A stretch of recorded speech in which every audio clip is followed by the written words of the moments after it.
Hello guys, welcome back to our channel part 2 of Rebirth of Innocent Girl. Chapter 11 दो शक्तियाँ। बानी दोपहर का लंच करके थोड़ी देर आराम करने वो अपनी कमरे आ गई। लेकिन वो आराम करने से पहले थोड़ी देर पढ़ाई करने बैठ गई। वो इतनी तेज़ी के साथ पढ़ रही थी कि मानो कोई रॉबर्ट सिर्फ बुक के पन्ने को स्कैन करके छोड़ रहा हो। तभी बानी को एहसास हुआ कि वो बहुत ही जल्दी से बुक्स को पढ़ रही है। साथ ही वो सब कुछ समझ भी रही थी, साथ ही सभी सब्जेक्ट का बुक कंप्लीट करके रख रही थी। बानी सच में बहुत ज़्यादा खुश थी। अब उसे समझ आया कि उसे की तरह की शक्ति मिली है, लेकिन वो अपनी शक्तियों के बारे में जाना और भी ज़रूरत थी। तभी उसकी दिमाग में अचानक से हाथ में गिलास आना, वॉशिंग मशीन में कपड़े क्लीन हो जाना, इन सभी बातें को याद करे उसके आंखों में चमक आ गई। वो बस 10 मिनट में सारी पढ़ाई पूरी करी थी। अब वो अपनी शक्ति को आजमाना चाहती थी। बना यहाँ वहाँ देखने लगी, तभी उसके दिमाग एक ख्याल आया। वो अपनी दाहिने हाथों की हथेली को सामने करते हुए एक बुक को बिना छुए ही दूसरी जगह पर रखने की कोशिश करने लगी।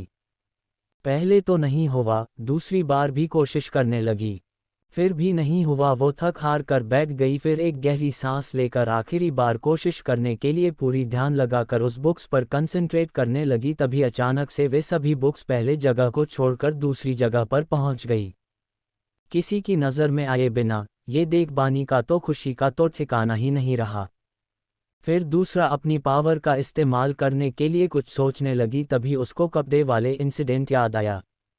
वो तो बस मन में सोचा था और वो काम हो गया था। ये याद आते ही उसने जल्दी से बेड के ऊपर रखे ब्लैंकेट, पिल्लो और कुछ चीज़ें नीचे ज़मीन पर फैला दिया और कुछ चीज़ें मैसी बनाकर रख दिया और अपने मन में सब ठीक करने की ऑर्डर देने लगी, वो भी बहुत जी कंसंट्रेट के साथ। तभी भीकरे पड़े ज़मीन पर सभी चीज़ें अपनी अपनी जगह पर ठीक से सेट हो गई। ये देख बानी को विश्वास ही नहीं हो रहा था कि सच में उसके पास कुछ शक्तियाँ आ चुकी है। अब बानी के पास तेज तरार दिमाग, या यूं कहूं कि रॉबर्ट की दिमाग बन चुका था। उसके पास हैंड पावर, माइंड पावर, दो शक्तियां आ चुकी थी। बानी को ये भी नहीं पता था कि उसके पास और कौन सी शक्तियां हैं, या फिर बस इतना ही है। ये तो वक्त आने पर ही पता चलेगा। बानी कुछ देर के लिए वो आराम करने अपनी बेड पर लेट गई और कुछ ही सेकंड में नींद में चली गई। दूसरी ओर हर तरफ हरियाली भरा ये जगह किसी स्वर्ग से कम नहीं दिख रहा था। पक्षियों की चहकने वाली आवाज़ें, झरनों से बहता हुआ पानी की आवाज़ें, तरह तरह के फूलों की पौधे, फल के पेड़, कुल मिलाकर स्वर्ग जैसे महसूस कराने वाला ये जगह स्वर्ग निवास नाम से जाने जाती है। ये स्वर्ग निवास इसलिए भी जाने जाती है क्योंकि इन्हीं प्रकृति के बीच एक बड़ा सा महल, जो कि राजा महाराजा ज़माने का था। वो महल दिखने में किसी मॉडल से भी कम नहीं थी। बाहर से दिखने में जितना भी खूबसूरत दिखता था, उससे कई ज़्यादा महल के अंदर से खूबसूरती को देखने को मिल जाती थी। स्वर्ग निवास को ही मॉडल ज़माने का नाम था, रॉयल सिंह। ये सिंह परिवार के पुश्तैनी हवेली था। इन बड़ी हवेली की आसपास बहुत ही ज़्यादा टाइट सिक्योरिटी भी थी। हर तरफ काले कपड़ों में बॉडीगार्ड्स अपनी अपनी जगह पर खड़े होकर कड़ी निगरानी करते हुए नजर आ रहे थे। तभी बड़े से गेट के अंदर एक चमचमाती लैंड रोवर गाड़ी आते हुए दिखाई दी। मैं गेट से लेकर हवेली की दरवाजे के सामने आने तक कम से कम 2 से 3 मिनट का समय लगता। तभी लैंड रोवर तेजी से आकर हवेली की दरवाजे के सामने रुक गई। जैसे ही गाड़ी रुकने की आवाज़ आई, घर के अंदर से एक 3 साल की छोटी बच्ची भागते हुए आई। दादू, बड़े दादू, आप आ गए। जब मिस्टर दामोदर और दीपेंद्र दोनों ही आवाज़ की ओर मुड़े तो दोनों के चेहरे पर एक बड़ी सी स्माइल आ गई। स्माइल करते हुए दीपेंद्र जल्दी से आगे बढ़कर बच्ची को गोद में उठाते हुए बोले, हाँ मेरी प्रिंसेस, हम आ गए। छोटी बच्ची दीपेंद्र के गाल पर किश करते हुए बोली, दादू आप चौकी लेकर आने वाले थे ना, आप लाए। उसकी बात पर मिस्टर दामोदर जी मुस्कुराते हुए बोली, आज आपके दादू ने नहीं बल्कि बड़े दादू लेकर आए हैं प्रिंसेस आपके लिए चौकी, ये देखो। जैसे ही बच्ची ने मिस्टर दामोदर के हाथ में चॉकलेट्स देखे थे, जल्दी से दीपेंद्र के गोद से नीचे उतरकर दामोदर के पास चली गई और बिना देरी किए जल्दी से गले लगा लिया और उनके हाथ से चॉकलेट लेते हुई अपनी मिट्टी सी आवाज में बोली, थैंक यू बड़े दादू। तभी पीछे से एक औरत की आवाज़ आए, आप लोग आ गए। दोनों सामने देखा तो 40 के आसपास उम्र की एक बेहद खूबसूरत औरत खड़ी हुई थी। उसके हाथ में 2 पानी की गिलास ट्रे में लेकर आ रही थी। ये और कोई नहीं बल्कि दीपेंद्र की पत्नी मिसेस गौतमी सिंह थी। दीपेंद्र पानी की गिलास लेते हुए कहा, हाँ आ गए, वैसे सब लोग कहाँ है? गौतमी मुस्कान के साथ बोली, वैसे माँ अपनी पीछे वाली बगीचे में बैठी हुई है, बाकी के बच्चे अपने पाने काम पर बाहर गए हुए हैं, और अपनी एक बहू किचन में खाने की तैयारी कर रही है और दूसरी बहू अपने कमरे में होगी, बड़ी दीदी बाहर गई हुई है किसी काम से, और गीता शायद यही कही होगी। गौतमी के बात सुनकर दीपेंद्र और दामोदर दोनों शांति से बैठे हुए थे। दामोदर के 3 बेटे थे और एक बेटी। बड़ा बेटा का नाम ओमकार सिंह, दीपेंद्र सिंह और कमल सिंह, और बेटी का नाम मेनका सिंह। दामोदर अपने तीनों बेटों को एक समान ही अधिकार दिए हुए थे, साथ ही बेटी मेनका को भी। लेकिन सब कहते हैं ना कि बड़े खानदान के लोग प्रॉपर्टी के लिए दुश्मनी निभाने के लिए एक दूसरे खिलाफ खड़े हो जाते हैं, लेकिन दामोदर के परिवार में आज तक तो ऐसा कुछ नहीं था। सबके बीच प्यार और विश्वास, एक दूसरे के साथ खड़े रहना, वे सब इसी परिवार में देखने को मिल जाता था। लेकिन कितना भी बड़ा परिवार क्यों ना हो, कितना भी प्यार विश्वास हो, ऐसे खानदान में तो कोई ना कोई एक शकुनी होता ही है। ठीक वैसे ही मिस्टर दामोदर के घर में भी एक शकुनी तो है, और वो है मिस्टर दामोदर की बेटी मेनका थी। मेनका ओमकार से छोटी, दीपेंद्र और कमल से बड़ी थी। तभी एक नौकर कॉफ़ी के ट्रे लेकर आया। गौतमी नीचे रखने का इशारा किया तो वो नौकर नीचे रख कर वहाँ से चला गया। दीपेंद्र के पत्नी मिसेस गौतमी अपने ससुर जी की ओर मुड़कर थोड़ा हिचकिचाते कॉफ़ी की कप देते हुए बोली, पापा जी, आप तेज को कब इंडिया वापस बुला रहे हैं? गौतमी की बात सुन दीपेंद्र कभी अपनी बीवी को देखता तो कभी अपने पिता को। मिस्टर दामोदर जी बड़े ही आराम से कॉफ़ी की एक सीप लेते हुए बोले, गौतमी बेटा, तेज की पढ़ाई तो पूरी हो चुकी है, लेकिन आने में इतना देर क्यों कर रहा है? मैंने 2 दिन पहले ही बात हुई थी, उससे कह रहा था बहुत ही जल्द आएगा, लेकिन कब ये मुझे भी पता नहीं। दामोदर की बात सुन गौतमी उदास हो गई। वहीं दूसरी तरफ बानी जब सोकर उठी तो शाम के 6:30 बज रहे थे। जल्दी से उठकर वो पहले फर्श होने चली गई। तकरीबन आधे घंटे के बाद तैयार होकर नीचे किचन में चली गई। बानी का कमर किचन के ऊपर ही था, आने जाने का सीढ़ियां भी अलग थी, इसलिए बानी को आराम से घूम सकती थी, यानी आना जाना करती थी। रात का डिनर का समय भी हो गया। बानी सबको डिनर परोसने लगी। तभी रूपाली भी बड़े ही प्यार से बानी को भी खाने के लिए बैठने को बोली। बानी बेटा, तुम भी बैठ जाओ, तुम भी खाना खा लो। उसकी बात सुन पिया और निम्मी दोनों हैरान होकर कभी अपनी माँ को देखते तो कभी बानी को, लेकिन वही मिस्टर महेश शांति से अपना डिनर कर रहा था। ये देख पिया के चेहरे पर गुस्सा साफ नजर आ रहा था। बानी भी ज्यादा किसी पर भी बिना ध्यान लगाए वो भी खाने के लिए बैठ गई।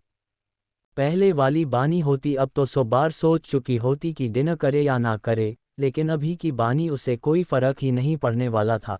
डिनर खत्म होने के बाद बानी सभी बर्तन को साफ करने चली गई। वही सब डिनर करके अपने अपने कमरे में चले गए थे। तभी पिया के कमरे से जोर से चिल्लाने की आवाज आई। चैप्टर 12, पिया की चाल नाकामयाब।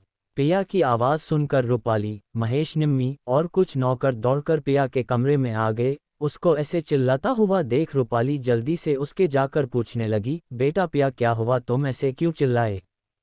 अपनी माँ की बात सुन पिया जल्दी से अपनी नई ड्रेस को दिखाते हुए बोली, ये देखिए मॉम, मेरा न्यू ड्रेस की क्या हालत हो गई है। आखिर किया किसने ये सब? पिया चिल्लाते हुए बोली। उसकी बात पर रूपाली का भी गुस्सा 7वें आसमां में पहुंच गया था, लेकिन वो अपने आप को कंट्रोल करके पिया को शांत करवाने लगी। पिया बेटा शांत हो जा, पहले तुम शांत हो जाओ। पिया अपनी माँ की बात सुनकर और भी ज्यादा भड़क गई और सभी नौकरों को देखते हुए बोली, मेरे कमरे में आकर कपड़े किसने धोए थे? पिया की सवाल सुनकर सब नौकर खामोश से चुपचाप खड़े थे। तभी महेश ने आगे बढ़कर कहा, अब जाने दो बेटा, इस छोटी सी बात के लिए इतना परेशान मत हो। पिया अपने पापा की बात सुनकर गुस्से में कहने लगी, नहीं पापा, मेरे कमरे आकर पहले मेरे कपड़े खराब किए और मेरी एक ज्वेलरी सेट गायब भी है, जो एक खूबसूरत हॉट शेप वाला गोल्डन चेन था। कल मेरे फ्रेंड की बर्थडे है, उसे पहन कर जाना था मुझे, और अब वो नहीं है। जैसे ही ये सुना रूपाली और महेश दोनों ही गुस्से में आ गए। तब तक बानी भी पिया के कमरे में आ चुकी थी। महेश सब नौकर की ओर देखते हुए गुस्से में पूछा, सच बताओ कि ये सब किया किसने?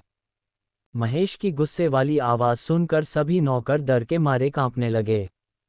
ये देख महेश और भी ज्यादा गुस्से में भड़कता तभी आगे आते हुई बोली, वो मैं थी, मैं पिया के कमरे में आई थी कपड़े धोने। महेश जब ये सुना तो वो अपने गुस्से को कैसे भी करके काबू में कर लिया था। लेकिन रूपाली का गुस्सा तो 7वें आसमान में पहुंच गया था और कुछ कहने के लिए अपनी मुंह खोलने ही वाली थी कि तभी उसे याद आया कि महेश क्या कहा था। फिर अपनी गुस्से की घूंट पीकर अपनी चेहरे पर एक नकली मुस्कान लाते हुए कुछ बोलने के लिए अपना मुंह खोल पाती तभी अचानक पिया चिल्लाते हुए बोली, तुम घटिया लड़की, मैंने कपड़े धोने के लिए कहा था, ना कि फाड़ने के लिए, और ऊपर से मेरा सामान चोरी भी कर ली। ये सुन बानी को एहसास हुआ कि पिछले जन्म में भी बिल्कुल ऐसा ही हुआ था और अब आगे क्या होने वाला था ये भी बानी को पता चल गया था। अब पिया गुस्से में आकर उसे थप्पड़ मारने वाली थी, लेकिन बानी इस बार उसके साथ ऐसा कुछ होने नहीं देने वाली थी। ये सोचते हुए बानी बोली, मैंने बस कपड़े को साफ करके रखा है, इसके अलावा मैंने किसी चीज़ को हाथ भी नहीं लगाया है। ये सुन पिया गुस्से में चिल्लाते हुए बोली, अगर ऐसा है तो ये क्या है? फटा हुआ उसका ड्रेस बानी की तरफ फेंक दिया। बानी एक नज़र नीचे पड़ा ड्रेस को देखा, फिर अपने हाथों में लेते हुए उसे बड़े ही ध्यान से देखने लगी। फिर रूपाली और महेश पर एक नज़र डाली, फिर पिया की तरफ देखते हुए बोली, पिया तुमने कहा कि ये कपड़ा फटा है, लेकिन ये कपड़ा तो ठीक है, चाहो तो आप लोग देख सकते हैं। बानी की बात सुनकर वहां खड़े सभी लोग असमंजस में पड़ गए। वही पिया चिल्लाते हुए बोली, तुम अंधी हो, ठीक से देखो। पिया को इस तरह बर्ताव करते देख महेश उसे शांत कराते हुए बोले, बेटा शांत हो जा, पहले सही से देख तो लो, सच में फटा है कि नहीं। पिया अपनी पिता के बातों को अनसुना करके चिल्लाते हुए बोली, पापा आप उसकी बात पर यकीन कर रहे हैं, मतलब मैं झूठ बोल रही हूँ। तभी उसकी नज़र उस कपड़े पर गई जो एकदम से सही दिख रहा था। वो अपनी हाथों में पकड़ी हुई ड्रेस को ऊपर नीचे करते हुए बड़े ही ध्यान से देखने लगी। उस ड्रेस पर कोई भी खरोच या डैमेज दिखाई नहीं दिया था। वो हैरान रह गई और मन में ही सोचने लगी, ऐसे कैसे हो सकता है, मैंने खुद इस ड्रेस को फाड़ा था, फिर ऐसे कैसे ठीक हो गया। सच तो ये था कि जब डिनर के समय पर रूपाली बानी से बड़े ही प्यार से बातें करते देख पिया को बहुत तेज गुस्सा आ गया था। डिनर खत्म करके अपने कमरे आ गई थी। जैसे उसकी नज़र सभी कपड़े साफ सुथरा देखा, वो समझ गई कि बानी उसकी कमरे आई थी और ये सब क्लीन उसी ने किया है।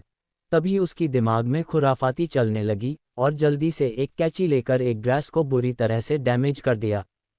ये सब सोच में डूबी पिया अगले ही पल उसे कुछ याद आया और गुस्से में बानी की ओर देखते हुए बोली, अच्छा ये बताओ कि मेरी ज्वेलरी कहाँ है। ये सुन बानी बस पिया को बड़े ही शांत से देखे जा रही थी, उसकी चेहरे पर कोई भी परेशान और डर नहीं थी। बानी को इतना शांत देख पिया का गुस्सा और भी ज्यादा भड़क गई और गुस्से में दांत भींचने लगी। एक पल बिना देरी किए थप्पड़ मारने बानी पर हाथ उठा दिया, लेकिन पिया बानी को थप्पड़ मार पाती तभी बानी उसका हाथ कसकर पकड़ लिया। ये देख वहां खड़े सभी लोग हैरान हो गए। हमेशा से शांत और डरी सहमी सी रहने वाली बानी आज एक निडर के साथ खड़ा देख पिया को गुस्सा और चिढ़ और भी ज्यादा बढ़ गई। ये देख महेश पिया को शांत कराते हुए कहा, पिया शांत हो जा। फिर बानी की तरफ देखते हुए शांत लहजे में कहा, बानी बेटा अगर तुमने ज्वेलरी लिया है तो दे दो। महेश की बात सुन बानी एक गहरी नज़र महेश पर डालते हुए कहा, नहीं अंकल, मैंने नहीं लिया है। अगर आपको इतना शक है तो पिया के कपबोर्ड एक बार क्यों नहीं चेक कर लेते, वही कहीं रखा होगा, अगर नहीं मिला तो मेरे कमरे का तलाश कर सकते हैं। बानी की बात सुन महेश एक नज़र रूपाली और पिया की तरफ डाली और एक गंभीर आवाज में कहा, रूपाली एक और बार ठीक से देखना। रूपाली अपने पति की बात सुन वो जाकर तलाश करने लगी। पिया भी चुपचाप खड़ी रही क्योंकि वो जानती थी कि वो ज्वेलरी इस कमरे में नहीं है, क्योंकि पिया पहले से ही प्लानिंग कर लिया था। उसने ज्वेलरी बॉक्स को बानी के कमरे में रख कर आई थी जब बानी काम में बिजी थी। कुछ देर तलाश करने के बाद एक ज्वेलरी बॉक्स रूपाली के हाथ में लग गई। उस ज्वेलरी बॉक्स पर सबकी नज़र पड़ गई। जैसे ही पिया ने देखा कि ज्वेलरी बॉक्स उसके मां के हाथ में है, उसकी आंखें चौड़ी हो गई। पिया मन में ही सोचने लगी कि ऐसे कैसे हो सकता है, लेकिन पिया को क्या पता बानी अब पूरी तरह से बदल चुकी है। वही बानी के चेहरे पर एक शैतानी मुस्कान आ गई, लेकिन उसकी मुस्कान किसी ने भी नहीं देखा था। सब लोग उस ज्वेलरी बॉक्स की ओर ही देख रहे थे। बानी को अच्छे से जानती थी कि पिया क्या करने वाली है, क्योंकि ये वही घटना थी जो पिछले जन्म में हुआ था, लेकिन फर्क इतना था कि उसकी शक्तियों की मदद से सब ठीक कर दिया था। पिया की चाल को उसी पर ही फेंक दिया था। ये देख बानी के चेहरे पर एक मुस्कान आ गई। वही महेश जैसे ही ये देखा कि ज्वेलरी बॉक्स मिल गया है, थोड़ा गुस्से में पिया की और देखा, फिर सभी नौकरों को वहां से जाने के लिए कह दिया। सभी नौकर एक पल बिना देरी किए वहां से कमरे से चले गए। महेश एक गहरी सांस छोड़ते हुए कहा, बानी बेटा, तुम भी अपने कमरे में जाओ, जाकर आराम करो। बानी एक नज़र सबकी और डाली, फिर आखिरी बार पिया पर डाली। पिया बानी को ही घूरे जा रही थी। पिया की चाल नाकामयाब जो हुआ था, बानी उसे पूरी तरह से नज़रअंदाज करके वहां से चली गई, क्योंकि उसे नाइट स्कूल भी तो जाना था, इसलिए उनके तरफ एक बार भी पीछे मुड़कर देखने की जरूरत नहीं की। चैप्टर 13 स्ट्रॉन्ग बानी, चालबाज पिया। रात के 11 बजे बानी तैयार होकर शालिनी के घर के सामने खड़े होकर शालिनी की इंतजार करने लगी। तभी शालिनी भागते हुए उसके पास आ गई। बानी ये देख एक छोटी सी मुस्कान के साथ दोनों वहां से स्कूल के लिए निकल गई। हर रोज दोनों मिलकर नाइट स्कूल जाती और सुबह के 4 बजे आ जाते। इन्हीं बीच में शालिनी और बानी का एक अच्छा और मजबूत दोस्ती का रिश्ता बन गया था। वैसे शालिनी और बानी का हालत और उनका बचपन लगभग बिल्कुल वैसा ही गुजरा था, दर्द और तकलीफ से। लेकिन बानी की स्वभाव से उलट शालिनी बेफिक्र बिंदास लड़की थी, जितना तकलीफ क्यों ना हो उसे इग्नोर करके ही आगे बढ़ जाती थी। वही बानी पिछले जिंदगी में एक शांत स्वभाव और हमेशा से मुस्कुराते हुए रहने वाली एक मासूम लड़की थी, जो कोई भी कुछ कहता तो वो उसे आंखें बंद करके विश्वास करके वो काम कर दिया करती थी। जब तक गायत्री थी तब तक उसके जिंदगी में कुछ ज्यादा तकलीफ नहीं गुजरी थी। गायत्री ये भी चाहती थी बानी भी बाकी लड़कियों की तरह स्कूल जाए, लेकिन ऐसा नहीं हो पाया था। बानी स्कूल जाने से मन कर दिया था, क्योंकि रूपाली बड़े ही चालाक से गायत्री के सामने कुछ और, गायत्री के पीठ पीछे कुछ और रहती थी। बानी स्कूल ना जा पाए, रूपाली बड़े ही चालाक से बानी को इमोशनली में फंसा दिया था, ये कहकर कि बानी बेटा, मैं तुम्हें अपनी बेटी से भी ज्यादा मानती हूँ। मैं चाहती हूँ कि तुम हमेशा हमारे साथ और दादी के साथ रहो, अच्छे से वक्त बिताओ। स्कूल के चक्कर में पढ़ोगी तो तुम हम लोगों से दूर हो जाओगी, क्या तुम यही चाहती हो? उस वक्त बानी बस 10-11 साल की एक छोटी बच्ची तो थी। एक छोटी बच्ची को क्या चाहिए होता है, यही ना कि एक अच्छा परिवार हो और उनके माँ बाप उससे प्यार करे, हमेशा साथ में रहे। बस बानी को भी वही तो चाहिए था। उसका अंजाम ये हुआ कि उसकी जिंदगी खोनी पड़ी थी। बानी अभी इस नई जिंदगी में उसका उम्र 13 साल की हो, लेकिन उसका दिमाग अब एक मैच्योर लड़की की दिमाग थी। छल, कपट, धोखा, इन सब से निपट कर ही वो पुनर्जन्म लिया था। अब वो पहले की तरह बेवकूफ़ तो नहीं होना चाहती। बानी अपनी पढ़ाई पर पूरा फोकस करके पढ़ रही थी। तभी उसने फील किया कि वो बहुत तेज़ी से सारी बुक्स पढ़ रही है, साथ ही सारी लेसन उसके दिमाग में याद होती जा रही थी, वो भी एक ही बार में। ये जानकर उसे एहसास हुआ कि ये भी उसका एक और पावर है, जो सुपर माइंड या सुपर पावर माइंड होता है। अब उसे एहसास हुआ कि भगवान उसे ज़रूरत का ही शक्तियाँ उसे दी गई है। ये जानकर वो मन ही मन में भगवान को थैंक्स कहते हुए अपनी पढ़ाई जारी रखा। देखते देखते 3 साल बीत गए। अब बानी 16 साल की हो गई थी। बानी की पढ़ाई को लेकर महेश और रूपाली को पता चल गया था।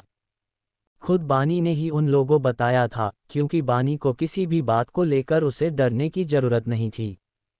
महेश और रूपाली को बहुत तेज गुस्सा तो आया था, लेकिन बानी बड़े ही मासूम चेहरा बनाकर कहा, अंकल आंटी, मैं तो बस नाइट स्कूल में जाकर सिर्फ साधारण पढ़ाई किया है। वैसे मुझे दादी की भी बहुत याद आती थी। दादी भी तो यही चाहती थी कि मैं पढ़ाई करूं। और आंटी माँ, आप ही सोचिए कि आप दोनों मुझे बेटी जैसे पला है, और मैं गंवार रही तो लोग क्या कहते आप लोगों के बारे में कि देखो भाई बेटियों में कितना फ़र्क किया है। और मैं भी नहीं चाहती कि मेरे वजह से आप लोगों की नाक काट जाए, इसलिए मैंने नाइट स्कूल में ज्वाइन कर लिया। लेकिन मैंने कभी भी घर के कामों को नज़रअंदाज भी नहीं किया है। आपको कोई भी शिकायत का मौका दिया है मैंने, बताइए? हालांकि महेश और रूपाली बानी की पढ़ाई को लेकर खुश नहीं थे, लेकिन दोनों ने ये सोचकर शांत हो गए कि एक नाइट स्कूल से क्या होने वाला है, उनकी बेटी पिया जीता बेस्ट स्कूल में तो नहीं पढ़ रही है ना, और तो और बानी की वजह से निम्मी की जान बचने वाली थी, साथ उसकी प्रॉपर्टी भी। ये सब सोचकर महेश और रूपाली शांत हो गए और बानी की पढ़ाई को लेकर कोई भी ऑब्जेक्शन नहीं की। बानी बड़े ही आराम से हैंडल करना सीख चुकी थी, साथ ही एक स्ट्रॉन्ग लड़की बन चुकी थी। फिर भी बानी कश्यप के परिवार में बिल्कुल नॉर्मल लड़की तरह ही बिहेव कर रही थी। रोज घर का काम करना, साथ ही पढ़ाई करना, पिया की छोटी मोटी चाल को फैल करते जा रही थी। पिया और बानी दोनों ही उम्र के साथ बड़ी हो रही थी, लेकिन बानी एक स्ट्रॉन्ग बनते जा रही थी तो वही पिया एक चालबाज लड़की बनती जा रही थी। महेश और रूपाली का रवैया बानी के लिए और भी ज़्यादा अच्छा होने का दिखावा करने लगे थे, क्योंकि उनके प्लानिंग के हिसाब से बानी की प्रॉपर्टी कानूनी तौर पर उसका नाम होने के लिए और 2 साल ही बची हुई थी। आज बानी हाई स्कूल के फाइनल एग्जाम में पहुंच गई थी। बानी भी बहुत ज़्यादा खुश भी थी। इस एग्जाम को पूरा करके अब आगे की पढ़ाई के लिए अच्छे से यूनिवर्सिटी में जाने की प्लानिंग बना लिया था। रोज़ की तरह बानी किचन में खाना बनाए जा रही थी, तभी रूपाली किचन में आती हुई बोली, बेटा बानी, आज क्या बना रही हो? सच में तुम्हारा हाथ का खाना बहुत ही ज़्यादा स्वादिष्ट होता है। आगे तुम ससुराल चली जाओगी तो तुम्हारे हाथ का खाना बहुत ही याद आएगा। इतना कहकर वो झूठी मुस्कान देने लगी, लेकिन वही बानी ससुराल नाम सुनकर उसे तेजवीर की याद आने लगी। पिछले जन्म में बानी तेजवीर के साथ ज़्यादा वक्त तो नहीं बिताई थी, लेकिन तेजवीर का हैंडसम चेहरा उसे बार बार सामने आ जाता था। बानी अपने मन में ही कहने लगी, पता नहीं तेजवीर अब इस वक्त कहाँ रहता होगा।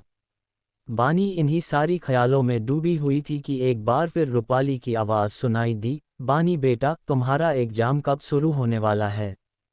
बानी काम करते हुए ही रूपाली को जवाब देते हुए बोली, वो आंटी, 2 दिन बाद शुरू होने वाला है। बानी की बात सुन रूपाली झूठी मुस्कान के साथ कहती है, ये तो अच्छी बात है, पिया का भी 2 दिन बाद ही एग्जाम शुरू होने वाला है।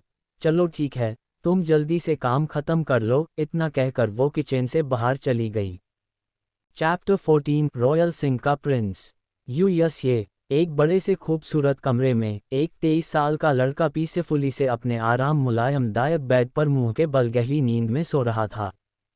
उसका चेहरा तकिए के नीचे होने के वजह से उसका चेहरा दिखाई नहीं दे रहा था। तभी तेज कदमों के साथ एक लड़का कमरे का दरवाज़ा खोलकर अंदर आया। जल्दी जल्दी में आने के वजह से उसका सांसें थोड़ा बहुत फूल रही थी। पहले अपने सांसें को नॉर्मल करते हुए एक गहरी सांस ली, फिर सोया हुआ लड़के के पास जाकर खड़ा हो गया। सोया हुआ लड़के को नींद से जगाने के लिए पहले हिचकिचाते हुए भगवान को याद करने लगा, हे भगवान प्लीज़ इसके गुस्से से मुझे बचा लेना। इतना कहकर वो धीरे से आवाज़ देने लगा, तेज तेज। वो सोया हुआ लड़का और कोई नहीं बल्कि तेजवीर सिंह, रॉयल सिंह का प्रिंस। खड़ा हुआ लड़के ने देखा कि तेजवीर अभी तक नहीं उठा है तो एक बार फिर उठाने की कोशिश करता हुआ पुकारा, तेज। तेजवीर कोई भी रेस्पॉन्स ना देने के वजह से खड़ा हुआ लड़का परेशान हो गया। तभी उस लड़के के कंधे पर किसी ने हाथ रखा। जैसे वो लड़का पीछे मुड़कर देखा तो सामने लगभग उन्हीं के हम उम्र का लड़का खड़ा हुआ था। पहला वाला लड़का ने कहा, अरे यार राघव, ये क्यों नहीं उठ रहा है? कंधे पर हाथ रखा हुआ लड़का राघव था, तेजवीर का असिस्टेंट कम पर्सनल सेक्रेटरी। राघव आगे आते हुए कहा, नील सर, बॉस नींद से जागे हुए हैं। राघव की बात सुन नील एकदम से चौंक गया। क्या मतलब है तुम्हारा राघव? ये देखो कैसे पड़ा है, कुंभकर्ण की तरह, और तुम कह रहे हो कि आपके बॉस जागे हुए हैं। ये देख राघव नील से कुछ नहीं कहता वो साइड जाकर बेड के बगल में खड़े होकर कहा, बॉस, इंडिया से 20 बार दादाजी के कॉल आ चुकी है और आपसे बात करना चाहते हैं। राघव की बात सुन तेजवीर, जो कि तकिया के नीचे मुंह डालकर सोया हुआ था, अचानक से उठकर बाथरूम की तरफ जाते हुए कहा, दादाजी को कॉल करके कहो कि 2 दिन में वापस आ रहे हैं। तेजवीर की यूं अचानक उठकर बाथरूम की तरफ जाते हुए देख नील का मुंह खुला का खुला रह गया और राघव की ओर देखते हुए कहा, अरे यार, ये इंसान खड़ूस के साथ साथ उसका ऐसे बचकानी हरकत कब से करने लगा? उसकी बात पर राघव कुछ नहीं कहा। नील तेजवीर का बचपन का दोस्त, जिगरी यार है। नील ओबरॉय इंडस्ट्रीज का इकलौता वारिस। तेजवीर और नील दोनों 10 साल के थे तब से वो पढ़ाई के लिए यूएसए आ गए थे। दोनों ही पढ़ाई के साथ साथ अपने अपने बिजनेस भी ग्रोथ करने लगे थे। बिजनेस में सबसे ज़्यादा तजुर्बा तेजवीर को था। उसने तो सीक्रेटली 13 साल से ही बिजनेस में कदम रख दिया था। यूएसए में तो सभी बच्चे 12 साल से ही अपनी लाइफ को स्टेबल कर लेते हैं, लेकिन हमारे तेजवीर भी किसी से कम नहीं था। अब वो 24 साल हो चुका था। उसका पर्सनालिटी सबसे स्ट्रॉन्ग और खतरनाक ऑरा से हमेशा घेरा हुआ रहता था। दिखने में किसी राजा से कम नहीं था। बर्फ जैसे सफ़ेद रंग, काले सिल्की बाल, थिकी नाक, काली आंखें, लाल होठ, दूध जैसे सफ़ेद दांत, हाइट 6.2 अप्स, चौड़ी सीना, रौबदार आवाज़, मुंह से ये शब्द भी निकला तो भी सब थर थर कांपना शुरू हो जाए। उसका हैंडसम सा चेहरा देखकर लड़कियों का दिल ट्रेन के रफ्तार दौड़ना शुरू हो जाए। दुनिया की हर लड़कियां उसे पाने के लिए किसी भी हद तक चले जाए, लेकिन कोई भी लड़कियां हमारे तेजवीर के नज़दीक आने तो दूर, आसपास भटक भी नहीं देने देते। आधे घंटे के बाद तेजवीर नहाकर अपने गीले बालों को टॉवल से पोंछते हुए बाहर आया। उसने देखा कि नील उसे अपनी दोनों हाथों को सीने पर क्रॉस करके उसे ही घूरे जा रहा है। ये देख तेजवीर उसे इग्नोर करके अपने बालों को टॉवल से पोंछना जारी रखा। नील ने देखा कि तेजवीर उसको इग्नोर कर रहा है। वो चिढ़ते हुए कहा, तेज, मुझे ऐसे इग्नोर क्यों कर रहे हो? तेजवीर नील के सवाल का जवाब बिना दिए ही अपने वार्डरोब में से कपड़े निकलने चला गया। ये देख नील और भी ज्यादा भड़क गया। जब तक राघव भी आ गया था, जो कुछ देर पहले तेजवीर के दादाजी मिस्टर दामोदर सिंह को इन्फॉर्म देने कॉल करने के लिए कमरे से बाहर चला गया था। जैसे कॉल खत्म करके अंदर आया तो देखा कि नील एक लड़की की तरह तेजवीर से शिकायत करके झगड़ रहा था। राघव एक नज़र नील को देखा और तेजवीर को जो तैयार हो रहा था। तुम ऐसे लड़कियों की तरह शिकायत करके झगड़ना या घूरना बंद करो, नहीं तो लोग तुझे गलत समझेंगे, तेजवीर एक्सप्रेशनलेस चेहरा बनाकर कहा। ये सुनकर नील एक गहरी सांस लेते हुए कहा, क्या करूँ तेज, तुम तो अपनी पास किसी लड़की को भटक भी नहीं देते, इसलिए मैंने सोचा कि तुम्हारे लिए मैं एक लड़की तरह बिहेवियर करूँ। इतना कहकर अपने दोनों आईब्रो उचकाने लगा। तेज आईने में से नील को देखा तो दोनों आईब्रो उचकाते हुए मुस्कुरा रहा था। ये देख तेज आहा भरने के सिवाय और कुछ रिएक्ट नहीं किया और जल्दी से तैयार होकर वो तीनों कमरे से निकल गए। दूसरी तरफ इंडिया एडवोकेट ऑफिस में 40 साल का आदमी जो ब्लैक कोट पहनकर अपनी डेस्क पर बैठकर कुछ फाइल देखे जा रहा था। उसके टेबल पर कुछ फाइल्स, बुक्स रखे हुए थे, साथ ही एक छोटा सा नेम प्लेट सामने की ओर रखा हुआ था। उस नेम प्लेट पर एडवोकेट आलोक त्रिपाठी साफ साफ लिखा हुआ था। एडवोकेट आलोक अपने आंखों पर चश्मा लगाकर बहुत ही गंभीर से हाथ में पकड़ी हुई फाइल को देखे जा रहा था।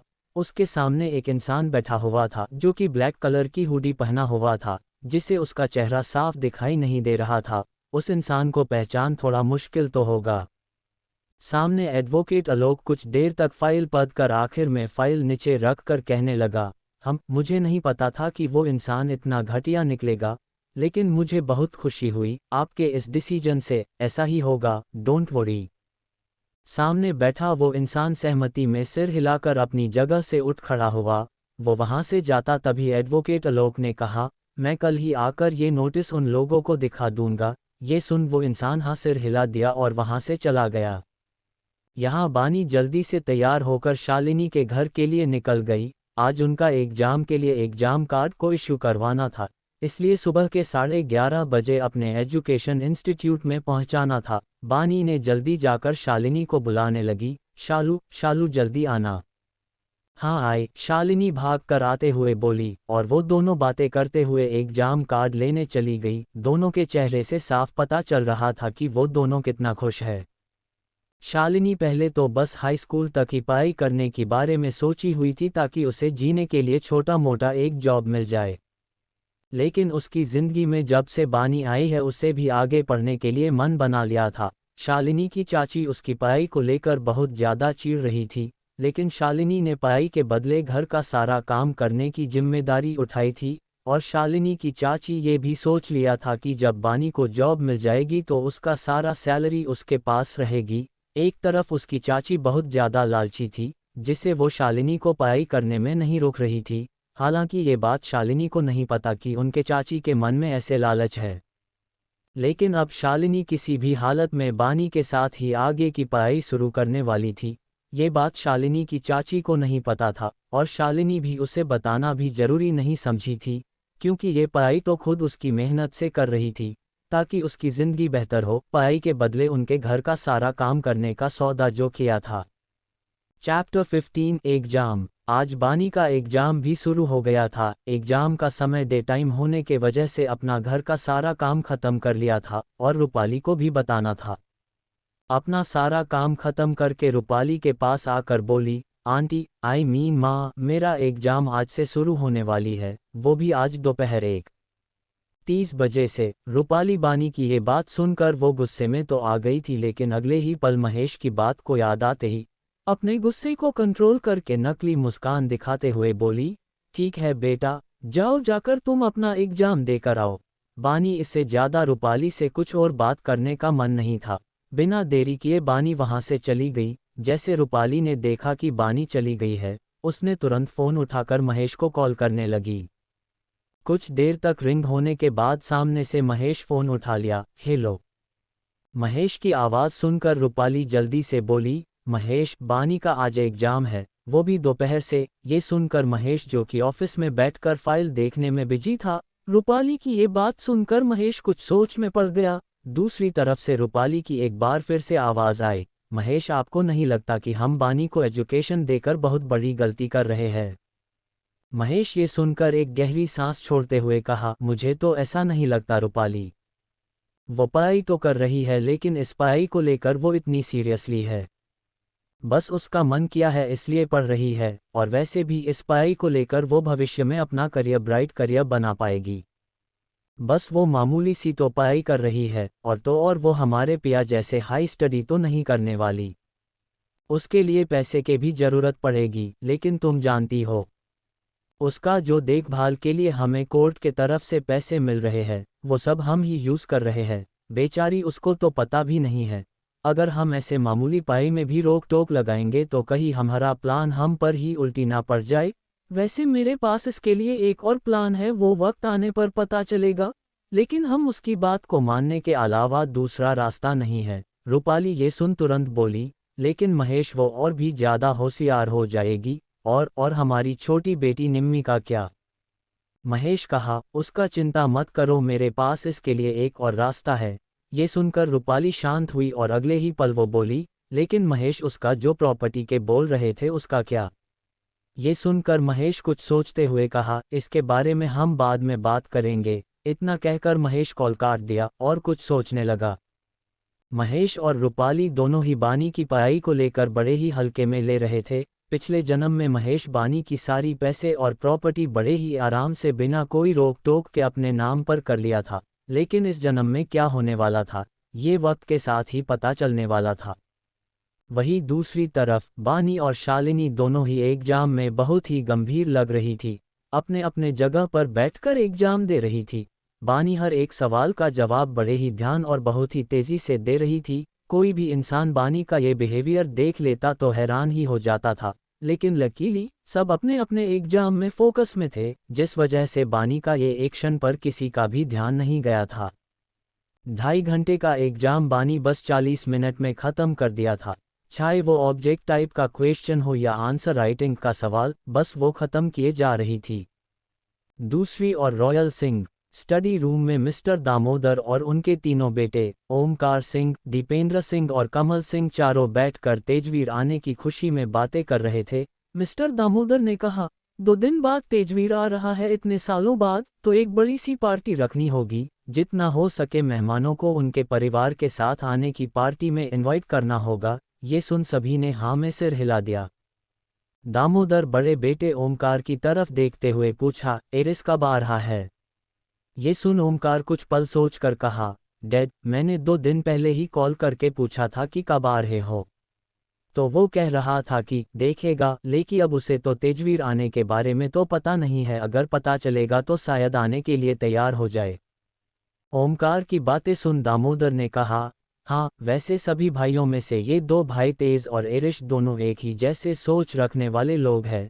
जब तक उन दोनों को इम्पोर्टेंट मैटर ना हो तब तक वो नहीं आते। अब जल्दी से उसे कॉल करके बता दो कि तेज इंडिया आ रहा है। ये सुनकर ओमकार हाँ में सिर हिला दिया।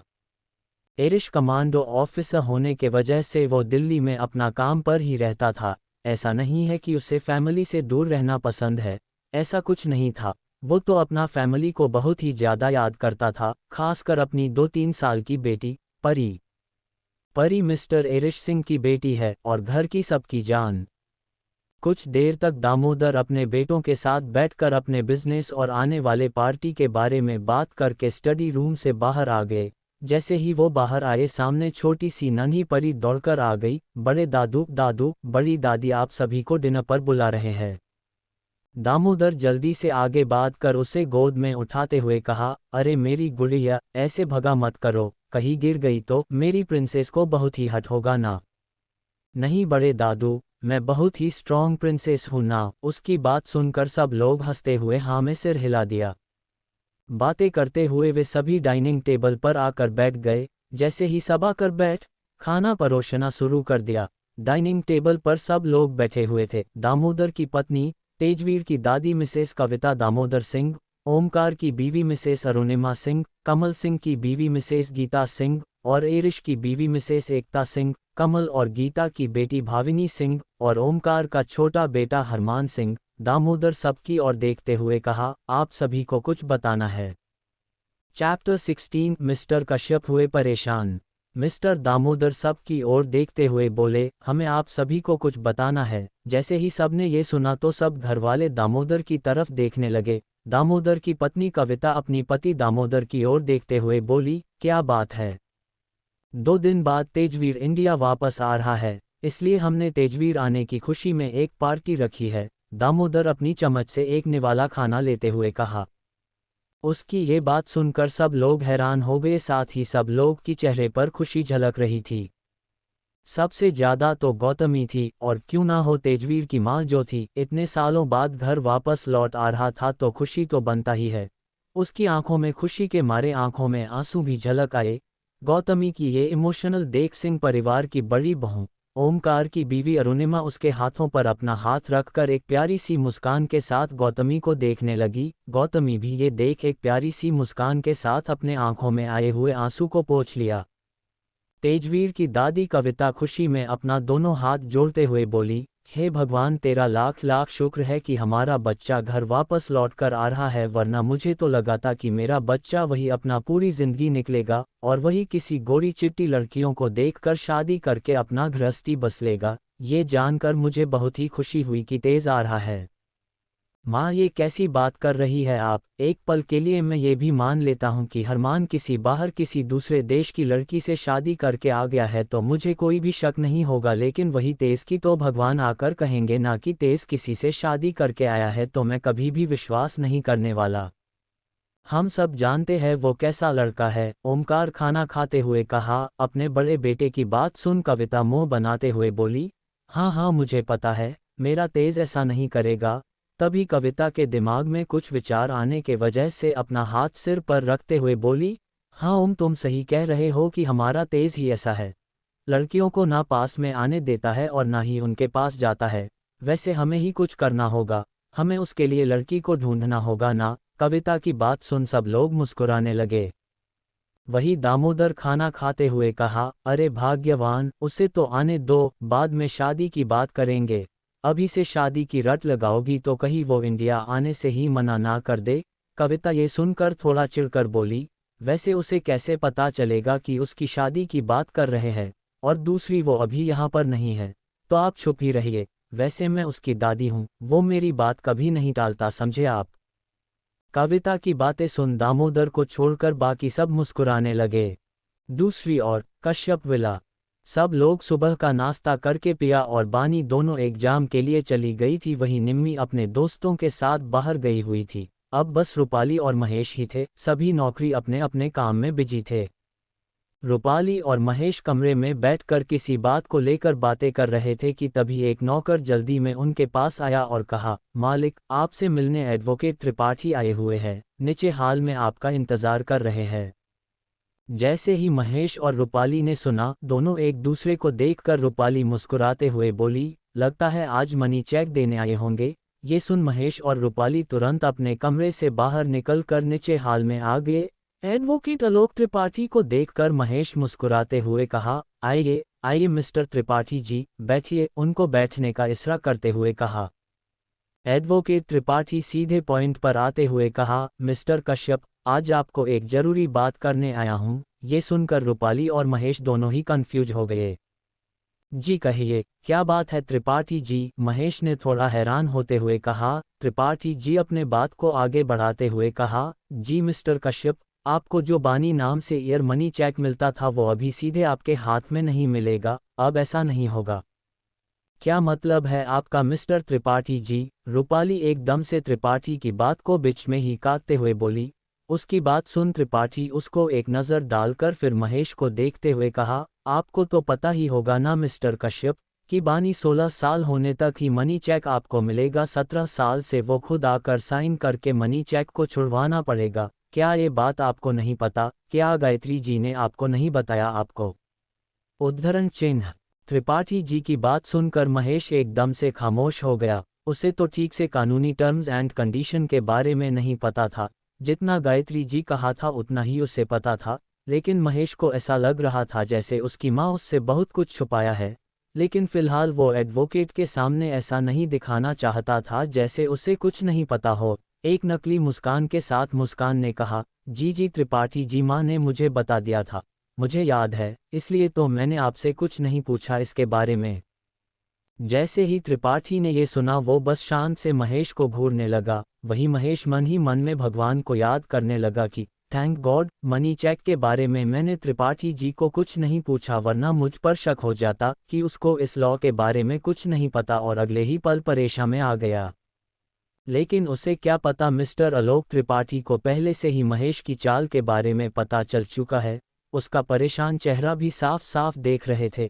त्रिपाठी एक गहरी सांस छोड़ते हुए कहा, आई होप कि आप लोग समझ गए होंगे, तो क्या आप कल बानी को ऑफिस आने के लिए कह दीजिएगा, अब मैं चलता हूँ।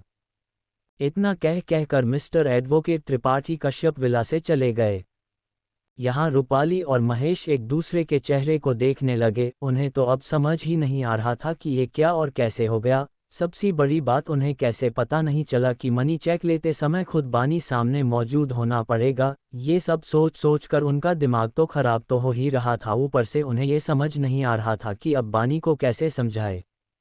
अब क्या होगा महेश? ये वकील तो ये कहकर चला गया कि अब चेक लेते समय बानी को भी मौजूद होना पड़ेगा। अब बानी को कैसे समझाए? रूपाली परेशान होते हुए बोली। उसकी बात सुनकर महेश कुछ सोचते हुए कहा, वैसे बानी को समझाना ये कोई बड़ी बात नहीं, मैं ये सोच रहा हूँ कि क्या बानी हमें चेक देगी। खैर देखते हैं, अगर नहीं देगी तो कुछ तो करना होगा। इतना कहकर वो प्लानिंग बनाने में खो गया। चैप्टर 17 पार्टी में इनवाइट। वकील की बात सुनकर रूपाली बहुत ज़्यादा परेशान थी, तो वही महेश आगे का प्लानिंग बनाने में गुम था। तभी महेश के मोबाइल बजने लगा, जिसे रूपाली और महेश इतने देर तक सोच में डूबे हुए थे, मोबाइल के आवाज़ से अपने अपने सोच से बाहर आए। महेश ने देखा कि अपने असिस्टेंट का कॉल आ रहा है, तो एक गहरी सांस लेते हुए कॉल उठा लिया। हाँ बोलो दिलीप, क्या बात है? महेश ने पूछा। महेश की बात सुनकर सामने से दिलीप ने कहा, सर, हमें सिंह कारपोरेशन तरफ से एक मेल आया हुआ है। दिलीप की आवाज़ में खुशी साफ झलक रही थी। अरे भाई, इतने बड़े कंपनी की तरफ से एक मेल आया है तो ये कोई छोटी बात नहीं हुई। जैसे ही महेश ने ये सुना तो उसको भी यकीन नहीं हुआ, और अगले ही पल वो थोड़ा कंफ्यूज हो गया।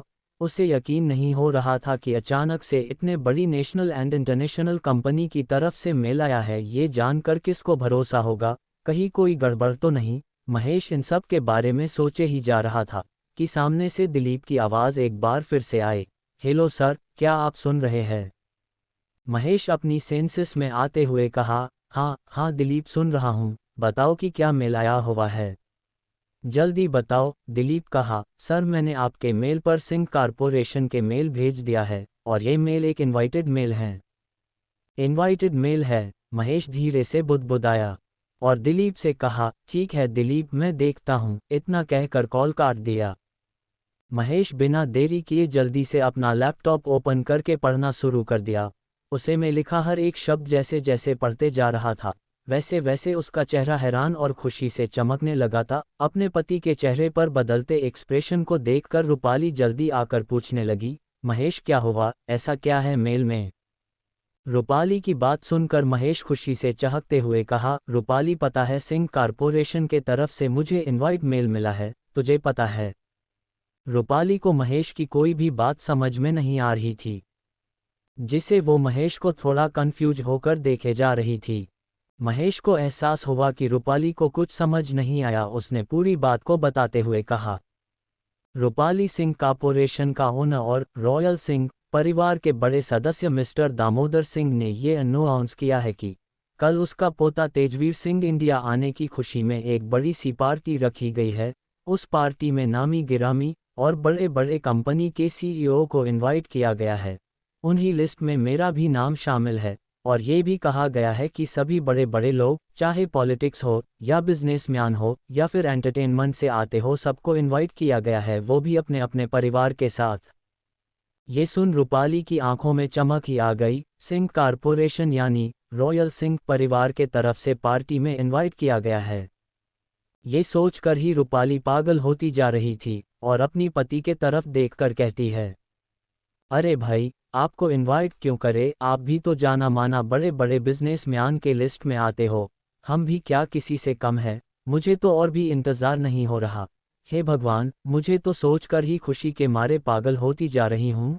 तभी उसको याद आता है कि तेजवीर इंडिया आ रहा है। ये सोचकर महेश पूछती है, महेश, ये पार्टी मिस्टर दामोदर सिंह जी ने अपने पोते इंडिया आने की खुशी में रखी गई है ना, और ये भी कहा गया है कि अपने अपने परिवार के साथ उस पार्टी में शामिल हो। महेश खुशी में हाँ में सिर हिला दिया। रूपाली आगे कहती है, इसका मतलब है हम अपनी बेटी पिया को साथ भी ले जा सकते हैं। ये सुनकर महेश सोच में पड़ गया। वो रूपाली की तरफ देखते हुए कहा, रूपाली तुम कहना क्या चाहती हो? रूपाली एक्साइटेड होकर कहा, महेश, इसका मतलब ये है कि मिस्टर सिंह ये भी चाहते हैं कि उनके पोते के लिए अच्छी घर की लड़कियों को देखकर अपने पोते से शादी करवाना चाहते हो। जैसे ही महेश ने ये सुना उसकी आंखों में खुशी चमक आ गई। हाँ रूपाली, अब मुझे भी ऐसा लग रहा है। वो दोनों अपने सपनों की दुनिया में खोए हुए थे। उनके दिमाग में से ये भी बात निकल चुकी थी कि बानी से मनी चेक के बारे में भी बात करनी थी। वहीं दूसरी तरफ बानी अपना सारा एग्जाम खत्म करके वापस घर आ चुकी थी। वो सीधे अपने कमरे में चली गई, जाकर फ्रेश होकर आराम करने बेड पर लेट गई। शाम का समय। जब बानी की आंख खुली तो शाम के 6:30 बज रहे थे। उसने जल्दी से उठकर फ्रेश होकर नीचे किचन में चली आई, अपने लिए एक कप टी बनाकर पिछले बगीचे में आकर बैठ गई। बाहर का ठंडी हवा उसके चेहरे को बार बार छू रही थी। कुछ देर ऐसे ही बैठने के बाद वहां से उठ खड़ी हुई और पीछे मुड़कर चली गई। बानी किचन में आकर अपना टी कप को साफ करके सेल्फ में रख कर वो खाना बनाने की तैयारी करने लगी। तभी उसकी कानों में रूपाली, महेश साथ साथ एक और आदमी की आवाज़ आ रही थी। उस आदमी की आवाज़ बानी बहुत अच्छे से जानती थी कि वो आदमी कौन है।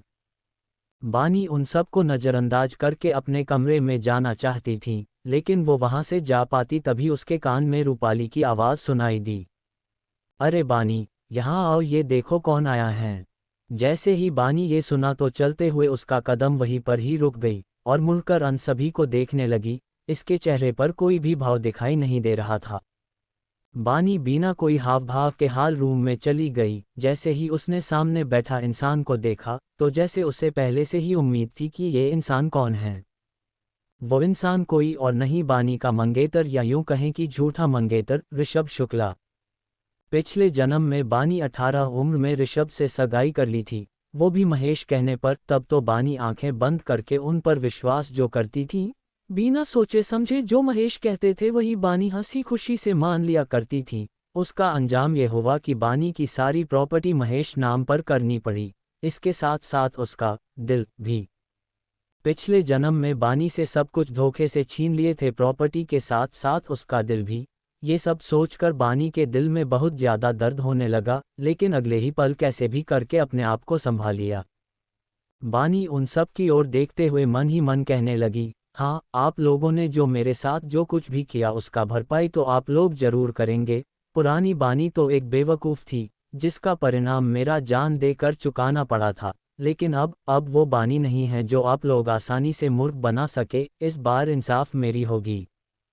चैप्टर 18 ऋषभ को लगी चोट। बानी सबकी ओर देखते हुए मन ही मन कहने लगी, हाँ, आप लोगों ने मेरे साथ जो कुछ भी किया उसका भरपाई तो आप लोग जरूर करेंगे। पुरानी बानी तो एक बेवकूफ़ थी, जिसका परिणाम मेरा जान देकर चुकाना पड़ा था, लेकिन अब वो बानी नहीं है जो आप लोग आसानी से मूर्ख बना सके। इस बार इंसाफ मेरी होगी। जब बानी ये सब सोच रही थी तब उसकी आंखों में नफरत, गुस्सा साफ साफ दिखाई दे रही थी। बानी, बानी। एक बार फिर बानी के कानों में रूपाली की आवाज़ आई तो बानी एकदम से अपनी सोच से बाहर आए। रूपाली ने कहा, वहाँ क्यों खड़ी हो बानी, यहाँ आओ और आकर बैठो। बानी एक नज़र रूपाली पर डाली और ऋषभ की ओर, बिना कोई बहस के, बिना कोई तकरार के चुपचाप जाकर एक सिंगल सोफे पर बैठ गई। वही ऋषभ बानी को देखकर मन ही मन में बहुत ज़्यादा खुश हो रहा था। वो तो बानी के खूबसूरती में ही खो गया था। ये बात महेश और रूपाली बड़े ही गौर से नोटिस कर रहे थे, और ये देखकर उनके मन में खुशी का ठिकाना ही नहीं रहा। वो जो चाहते थे वही जो हो रहा था। महेश एक चालाक इंसान था। वो हमेशा जो भी प्लान करता था, हमेशा से बहुत ही सावधानी से करता था, जो कि फेल होने की कोई भी गुंजाइश ना हो। अगर उसका प्लान ए करता था तो उसके साथ प्लान बी भी रहता था। पहला प्लान चौपट हो जाए तो दूसरा प्लान भी रेडी रहे, जिस वजह से पिछले जन्म में कुछ हद से ज़्यादा सब कुछ पा लिया था और बहुत ही ज़्यादा अमीर भी हो गया था। महेश हर एक काम सक्सेस होने का एक और भी कारण था, और वो था बानी कम पढ़ी लिखी होना, या यूं कह लो कि गंवार होना भी था, जिसे महेश बड़े ही आसानी से सब कुछ छीन लिया था। लेकिन अब उनमें से किसी को भी नहीं पता कि बानी अब पुरानी बानी नहीं रही। बानी बड़े ही अच्छे से जानती थी कि अब इस वक्त ऋषभ यहाँ आया है तो जरूर महेश ने ही बुलाया है। बानी, देखो ना, ऋषभ तुमसे मिलने आया है, उसे बात करो। तुम दोनों चाहो तो बाहर गार्डन में जाकर कुछ देर तक बात कर सकते हो, अगर यहाँ आप दोनों को कंफर्टेबल नहीं लग रहा है तो। महेश की बात सुनकर बानी मना करने के लिए अपना मुंह खोलने ही वाली थी कि तभी अचानक से ऋषभ बोल पड़ा, ठीक है अंकल, जैसे आप चाहें। इतना कहकर वो अपनी जगह से उठ खड़ा हुआ और बानी की तरफ अपना एक हाथ आगे बढ़ाते हुए आगे कहा, चलो बानी, बाहर घूमकर आते हैं। ये सुन बानी को अंदर ही अंदर बहुत तेज गुस्सा आ रहा था, लेकिन वो ये नहीं चाहती कि अपनी बदली हुई तेवर को सब लोग देखें, जिस वजह से बाद में कोई भी प्रॉब्लम हो जाए। हालांकि नई जिंदगी की बानी किसी से नहीं डरने वाली थी, फिर भी वो कोई छोटी बात के लिए बेवकूफ़ी भरा काम तो नहीं करना चाहती थी। बिना कुछ बोले बेमन से ऋषभ के साथ बाहर चली गई। लेकिन इन सभी से अनजान दूसरा मंजिला से दो जोड़ी आंखें बानी और ऋषभ को जाते हुए देख रही थी। उन दो जोड़ी आंखों को देखकर ऐसा लग रहा था जैसे किसी का खून करने का बेताब हो। वो इंसान कोई और नहीं बल्कि प्याही थी। बानी चुपचाप ऋषभ के साथ बाहर गार्डन में घूम रही थी। उसे वहां ऋषभ होने या ना होने से उसे कोई फर्क नहीं पड़ रहा था। वही ऋषभ को बानी की बदलते हुए हाव भाव को नोटिस कर रहा था। आज बानी उसे कुछ अलग ही दिखाई दे रही थी। ऋषभ बानी से बात करने के लिए पहले अपना गला साफ किया और कहा, बानी, क्या बात है, तुम बहुत ही बदली बदली सी लग रही हो, कोई परेशानी होने वाली बात है क्या? अगर है तो तुम बेझिझक मुझे बता सकती हो। बानी ने जब ये सुना तो उसने पहले मन में बुदबुदाने लगी, हाँ तुम ही तो हो बड़ी परेशानी। बानी को ऐसे बुदबुदाते देख ऋषभ थोड़ा कंफ्यूज हो गया। क्या हुआ, तुमने कुछ कहा? ऋषभ बानी की तरफ देखते हुए कहा। बानी अपनी चेहरे पर नकली मुस्कान लिए बोली, अरे नहीं ऋषभ, मैं यही कह रही थी कि आखिरी बात करूँ तो क्या करूँ? आपको पता है मैं ज़्यादा बात नहीं करती, अगर करूँगी भी तो क्या बात करनी है, कैसे बात करनी है, ये मुझे समझ ही नहीं आ रहा है। बस यही सोच रही थी। बानी की ये बात सुनकर वो भी मन में कहने लगा, हाँ हाँ मुझे पता है गंवार, तुझे बात करने का तरीका कहाँ से आता होगा, गंवार तो एक गंवार ही रहेगी ना। उसको ऐसे चुप देखकर बानी बोली, क्या हुआ, आप क्या सोच रहे हो?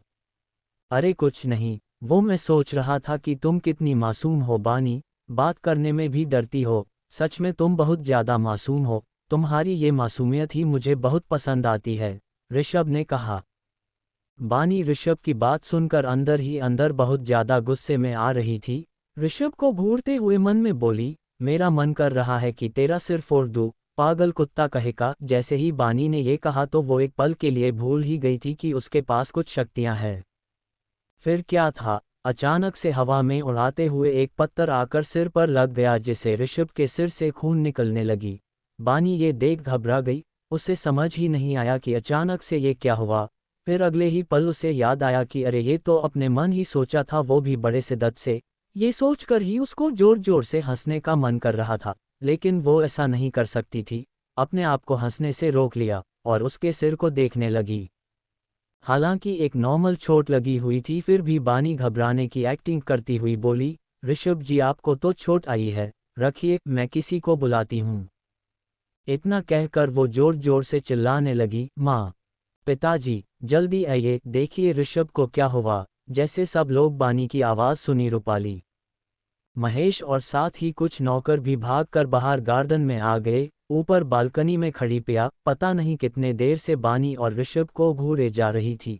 जब उसने देखा कि ऋषभ को अचानक से अपना सिर पकड़कर एकदम से नीचे बैठ गया है, ये देख पिया को समझ में नहीं आया कि ऋषभ को हुआ क्या है, क्योंकि अंधेरा होने के वजह से पत्थर ऊपर से गिरता हुआ दिखाई नहीं दिया था, जिस वजह से किसी को समझ ही नहीं आया कि हुआ क्या था, सिवाय बानी को छोड़कर।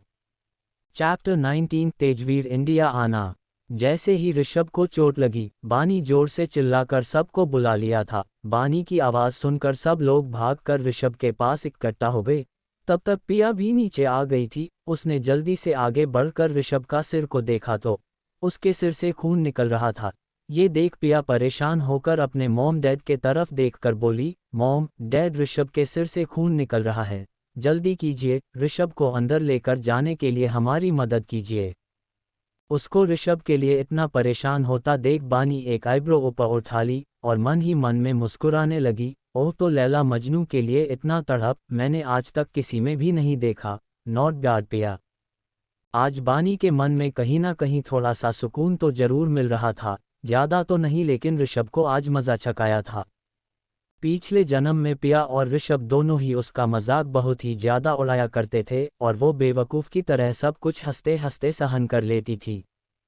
इन सब सोच में बानी डूबी हुई थी कि तभी उसने देखा कि ऋषभ को लेकर अंदर जा रहे हैं, तो वो भी उनके पीछे पीछे चली गई। दूसरी ओर मुंबई एयरपोर्ट। सुबह 10 बजे एक प्राइवेट प्लेन मुंबई एयरपोर्ट में लैंड हो चुकी थी। उस प्लेन में से कई सारे काले कपड़े पहने हुए आदमी प्लेन से उतरकर जल्दी से अपने अपने पोजीशन पर आकर खड़े हो गए। आखिरी में 3 लोग प्लेन से उतरने लगे। वे तीनों लोग और कोई नहीं बल्कि राघव, नील और तेजवीर सिंह ही थे। तेजवीर इंडिया आने की खबर आग की तरह फैल चुकी थी, लेकिन बदकिस्मती कहें या खुशकिस्मती, आज तक इंडिया में किसी ने भी तेजवीर को अभी तक नहीं देखा था। बस सिवाय नाम के, नाम ही जानते थे कि रॉयल सिंह का प्रिंस इंडिया आ रहा है। वैसे तेजवीर को बिल्कुल भी पसंद नहीं था कि कोई भी मीडिया उसका फोटो लेने या इंटरव्यू लेने पीछे पीछे भागे। आज तो कुछ हद ही होने वाली थी कि आज मीडिया के साथ साथ सिंह कॉरपोरेशन कंपनी के कुछ हेड पोजीशन में रहने वाले लोग और मिस्टर दामोदर सिंह का असिस्टेंट विनय अपने हाथ में फूलों की बुक्के लेकर तेजवीर आने का इंतजार कर रहा था। बुक्के लेकर इंतजार करने वाला वो अकेला नहीं था, बल्कि जितने भी एम्प्लॉय वहां पर मौजूद थे सब लोग भी अपने अपने हाथ में बुक्के लेकर उसी का ही इंतजार कर रहे थे, ताकि तेजवीर की नज़रों में गुड बुक में आए। लेकिन काश ऐसा होता, बेचारे वे एम्प्लॉय तेजवीर से मिल पाते। कब से उसी के लिए 2 घंटे से उसी का ही इंतजार कर रहे थे, और बाहर मीडिया लोग उनका तो इंतजार करते करते बेहाल ही हो गया था। लेकिन ये न्यूज़ उनके लिए सबसे ज़्यादा इम्पोर्टेंट थी, जिसे वो किसी भी हालत में इस खबर को कलेक्ट करने वाले थे। लेकिन बदकिस्मती से जैसे ही तेज के कानों में ये खबर मिली कि मीडिया लोग बाहर खड़े हैं और साथ ही उनके दादाजी कुछ एम्प्लॉय उन्हें सी ऑफ करने आए हैं, वैसे ही तेजवीर दूसरे रास्ते से किसी की भी नज़रों में आए बिना एयरपोर्ट से निकल गया था। जैसे ही तेजवीर, राघव और नील आकर गाड़ी में बैठे, नील तेज तरफ देखते हुए कहा, अरे यार, हद करते हो तुम भी, बेचारे सब लोग कब से तुम्हारा इंतज़ार कर रहे थे। कुछ ना बोला होता तो चलता, एटलीस्ट तेरा ये खूबसूरत चेहरा, उस सॉरी तुम्हारा ये हैंडसम चेहरा उन लोगों को दिखा देता, ताकि उन लोगों को पता चले कि हमारा रॉयल सिंह का प्रिंस चार्म कैसे दिखता है। नील की बड़बड़ सुनकर तेजवीर बिना उसकी ओर ध्यान दिए और कोई भी बात सुने अपना लैपटॉप लेकर बैठ गया। वही राघव मुंह दबा के हंसे जा रहा था। यहाँ एयरपोर्ट में खड़ा मिस्टर दामोदर सिंह का असिस्टेंट विनय थक हार कर अपना फ़ोन निकाल कर दामोदर को कॉल करने लगा, लेकिन वो कॉल लगा पाता सामने से दामोदर का ही कॉल आ गया। ये देख विनय बिना देरी किए ही फ़ोन को रिसीव कर लिया। हेलो सर, विनय ने थोड़ा परेशान होते हुए कहा। विनय का परेशान आवाज़ सुनकर दामोदर ने अपनी कड़क आवाज़ पूछा, विनय क्या बात है, मेरा पोता आया कि नहीं, तुम सब लोग उसे मिले कि नहीं? अपने सर के मुंह से ये सुनकर विनय थोड़ा परेशान होते हुए कहा, सर हम कब से उन्हीं का इंतज़ार कर रहे हैं, लेकिन अभी तक चीफ साहब नहीं आए हैं। विनय की बात सुनकर दामोदर के साथ साथ बाकी सभी लोग थोड़ा परेशान हो गए। दामोदर विनय को कुछ कहने ही वाले थे कि उससे पहले ही महल के बड़े से दरवाजे के सामने 10 से 15 मर्सिडीज बेंज आकर रुकी। इतने सारे गाड़ियों की आवाज़ सुन सब घर के सदस्य खुशी के मारे फूली नहीं संभाल रहे थे।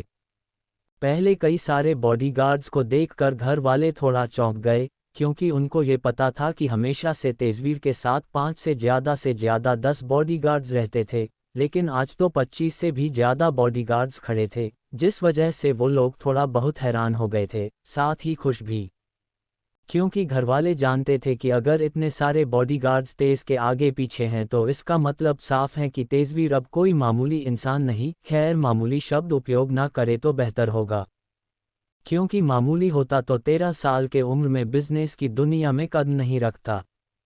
सभी घर वाले तेजवीर का स्ट्रॉन्ग ऑरा महसूस कर पा रहे थे। उन्हें समझ आ गया कि तेजवीर अब उसका नाम की तरह तेजवान हो गया है, अब इस घर का सबसे हाई पोजीशन पर औकात रखता है। उन लोगों को समझते देर नहीं लगी कि तेजवीर अब आसमान जितना ऊंचाई पहुंच गया है। ये जानकर सभी घरवाले की चेहरे पर खुशी साफ झलक रही थी। तभी गौतमी और अरुणिमा दोनों ही आरती की थाल लेकर आए। तेजवीर जो जल्दी जल्दी में घर के अंदर आ रहा था, उसको चौखट पर ही रोकते हुए अरुणिमा बोली, रुको रुको रुको, कहाँ भागे जा रहे हैं? तेज तेज जो कि अपने एक्सप्रेशन लेस चेहरे के साथ तेज कदमों के साथ अंदर आ रहा था, वो अचानक से वही चौखट पर ही खड़ा हो गया। सामने देखा तो अपनी बड़ी माँ अरुणिमा को देखकर एक पल के लिए ठिठक गया। सामने सभी लोग इसके वेलकम के लिए खड़े थे। कितने सालों बाद अपने घरवाले को देखकर मन ही मन बहुत खुश हो रहा था, लेकिन चेहरे पर कोई भाव दिखाई नहीं दे रहा था, बस शान से खड़ा होकर अपनी बड़ी माँ को ही देखे जा रहा था। कितने सालों के बाद आज वो अपने परिवार को देख रहा था। तभी गौतमी धीमी कदमों के साथ आगे आकर तेज को एकटक देखने लगी। उसकी आंखों में नमी उतर आई। ये देख तेज जल्दी से अपनी माँ को गले लगाते हुए धीमी आवाज में कहा, माँ। गौतमी और दीपेंद्र के एक लौता बेटा और पूरे रॉयल सिंह के दूसरा बेटा, दामोदर और कविता का दूसरा पोता। वैसे तो दामोदर और कविता के 4 पोते और एक पोती थी।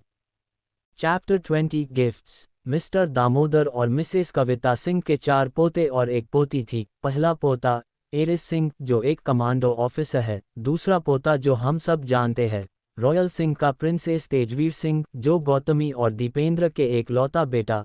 तीसरा पोता हरमन सिंह और चौथा पोता हर्षित सिंह, एक लौती पोती भाविनी सिंह। माँ बेटे को कितने सालों बाद ऐसे गले मिलते हुए देख सब लोग बहुत ही ज़्यादा इमोशनल हो गए थे। सिंह फैमिली के बाकी बच्चे तो साल में कितनी बार आना जाना होता था, लेकिन तेजवीर एक बार भी नहीं आया था। जब वो 10 साल का था तब वो यूएस चला गया था, लेकिन अब वो 25 साल में लौटा है। अपने फैमिली से पूरे 15 साल तक दूर था। जैसे ही तेज अपने माँ को गले लगाया था, गौतमी इन सब बातों को याद करके तेज के सीने से लगकर रोने लगी। तेज उनके आंखों में आंसू पोंछते हुए कहा, माँ अब आ गया हूँ ना, अब रोना नहीं, ठीक है। हालांकि तेज के मन में भी बहुत ही ज़्यादा अपनी माँ के प्रति बहुत ज़्यादा ही इमोशनल की बाढ़ आ गया था, लेकिन वो तो तेज था, सीने में जितना भी इमोशनल हो, लेकिन वो एक कठोर दिल का इंसान ही दिखता था। लेकिन गौतमी बहुत ही अच्छी तरह से जानती थी कि उसका बेटा कैसा है। वो भी बहुत अच्छे से जानती थी कि उसका बेटा कितना नर्म दिल का है। गौतमी और तेज दोनों ही अपने इमोशनल में खोए हुए थे कि तभी मिस्टर दामोदर अपनी रोबदार आवाज़ में कहा, अरे भाई हम भी तो है इस घर में। जैसे ही तेज और गौतमी सुने, वो दोनों अलग होकर तेज को आरती करके इसरों से अंदर आने को कहा। तेज अंदर आकर पहले अपने दादा दामोदर और दादी कविता के पैर छूकर आशीर्वाद लिए, फिर अपने बड़े पापा ओमकार और बड़ी माँ अरुणिमा के पैर छूकर आशीर्वाद लिए, फिर अपने चाचा कमल सिंह और चाची गीता सिंह के पैर छुए। आखिरी में अपने पापा को देखा तो बिना कोई हाव भाव के सीधे जाकर अपने पापा दीपेंद्र के गले लगा लिया। थोड़ी देर बाद बाप बेटे दूर हुए तो दीपेंद्र ने कहा, कैसे हो बैठे? अपने पिता के सवाल सुन तेज अपने कोट को ठीक करते हुए दोनों बाहें थोड़ा फैलाकर इशारा किया कि फिट एंड फाइन। अपने बेटे का ये इशारा देख उनके चेहरे पर मुस्कान छा गई। तेज के चेहरे पर भी हल्की सी मुस्कान आ गई थी। तभी तेज को एहसास हुआ कि कोई उसके कपड़े को खींच रहा है। जब उसने नीचे सर झुकाकर देखा तो एक छोटी सी बच्ची, और कोई नहीं परी ही थी। तेज जब परी को देखा तो तुरंत नीचे झुककर परी को अपने गोद में उठा लिया और अपनी क्यूट वॉइस में बोली, चाचू मैं परी, ये सुन तेज के चेहरे पर एक बड़ी सी स्माइल आ गई। ये देख सब लोग हैरान हो गए कि इतने देर से कठोर दिख रहा तेज अचानक उसके चेहरे पर स्माइल देखकर कोई नहीं कह सकता था कि ये वही इंसान था जो कुछ देर पहले खतरनाक ऑरा लेकर अपने चेहरे पर कोई भी हाव भाव नहीं था।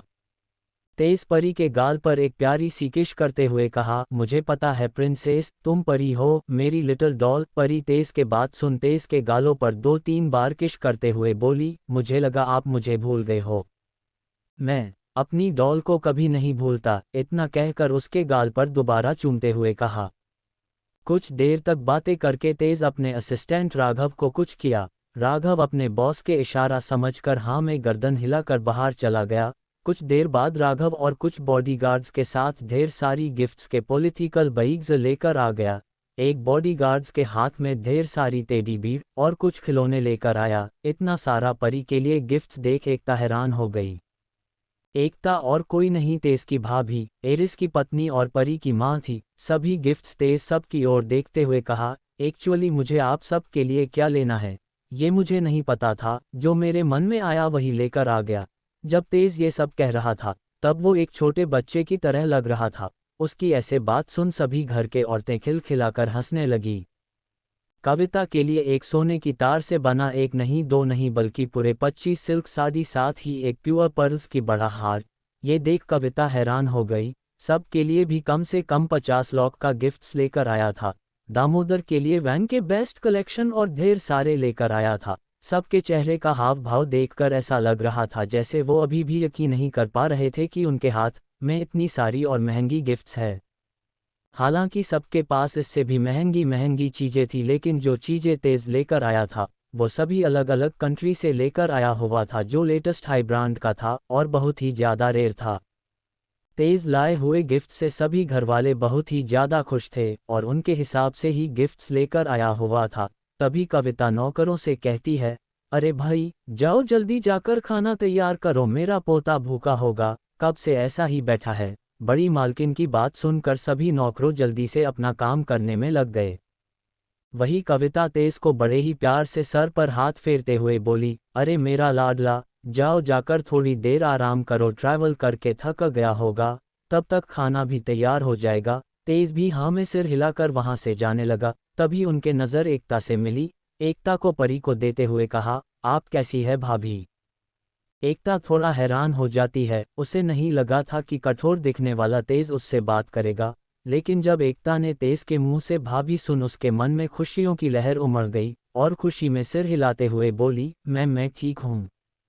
एकता को तेज से बात करने में थोड़ा असहज महसूस हो रही थी, क्योंकि जब से एकता एरिस से शादी करके सिंह परिवार में आई थी तब से वो कभी भी तेज से ना ही मिली थी और ना ही कभी उसे बात की थी। आज अचानक से बात करने से वो नर्वस हो गई थी। तेज एक मुस्कान देकर वहां से अपने कमरे की ओर चला गया। दूसरी ओर कश्यप विला। सब लोग डाइनिंग टेबल पर बैठकर खाना खाने बैठे हुए थे। ऋषभ भी वही रुका हुआ था। प्रिया उसके बगल में बैठी हुई थी। ऋषभ के सामने बानी बैठी हुई थी। कुछ पल के लिए शांति पसरी हुई थी। शांति को तोड़ते हुए रूपाली बोली, ऋषभ बेटा आखिर सिर पर चोट कैसे लगी, ये मुझे समझ नहीं आया। आंटी, मुझे नहीं पता, लेकिन मैंने पहले जो कहा वो सच था। पता नहीं ऊपर से एक पत्थर आकर मेरे सिर पर लग गई, मुझे भी समझ ही नहीं आया कि ये कैसे हुआ, ऋषभ ने कहा। महेश ये सुन टॉपिक को बदलते हुए कहा, कोई बात नहीं बेटा, तुम जल्दी ठीक हो जाओगे। महेश की बात सुनकर ऋषभ भी हाँ में सिर हिला दिया। वही बानी को उन सब की बात सुनने में कोई इंटरेस्टेड नहीं थी, तो वो चुपचाप अपना खाना खा रही थी। तभी महेश बानी की ओर देखते हुए कहा, बानी बेटा, कल हमें एडवोकेट के पास जाना है। महेश की बात सुन बानी की एक पल के लिए सोच में पड़ गई और अगले ही पल एक नकली मुस्कान के साथ बोली, जी अंकल, तुम्हें भी साथ में चलना है, महेश ने आगे कहा। बानी बस हाँ में सिर हिला दी।